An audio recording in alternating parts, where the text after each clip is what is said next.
فیصل آباد میں پتنگ کی ڈور پھرنے سے نوجوان کی موت کے بعد انتظامیہ نے کریک ڈاؤن شروع کر دیا۔ 48 گھنٹوں کے دوران 280 افراد کو گرفتار کر کے 279 مقدمات بھی درج کر لیے۔ ضبط شدہ پتنگوں اور ڈور کو بھی جلا کر تلف کر دیا۔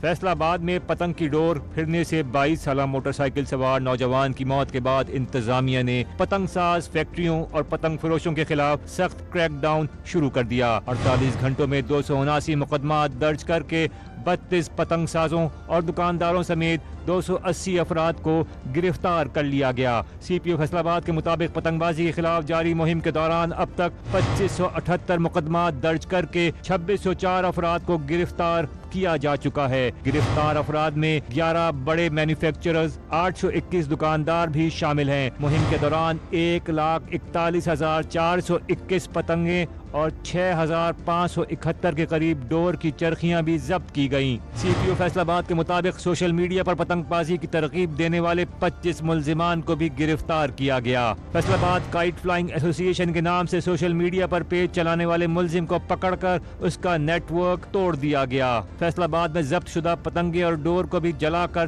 تلف کر دیا گیا۔ بھاون نگر، خانپور اور ظاہر پیر سے بھی 4 پتنگ فروشوں کو گرفتار کر کے بڑی تعداد میں پتنگیں اور دھاتی ڈور برآمد کر لی گئیں۔ وزیر اعلیٰ پنجاب مریم نواز نے فیصل آباد واقعے کا نوٹس لیتے ہوئے صوبے بھر میں خونی کھیل کے سدباب کے لیے مہم چلانے کا حکم دیا تھا، جس کے بعد پتنگ پھاڑو، ڈور جلاؤ، خونی کھیل سے سب کو بچاؤ کے نام سے مہم بھی چلائی جا رہی ہے۔ مہم کے دوران صوبے بھر میں پولیس کے فیلڈ افسران سڑکوں پر موٹر سائیکل سوار کو سیفٹی وائر یا پروٹیکشن شیلڈ کے استعمال کے بارے میں آگاہی فراہم کر رہے ہیں۔ فیصل آباد واقعے کے بعد سوشل میڈیا پر پتنگوں کو آگ لگانے کی ویڈیوز بھی وائرل ہو رہی ہیں اور اب صارفین کی جانب سے اس کی ترغیب بھی دی جا رہی ہے، جبکہ ایک وائرل ویڈیو میں ایک آدمی بچوں سے پتنگیں چھین کر اسے پھاڑ رہا ہے اور انہیں ڈانٹ رہا ہے۔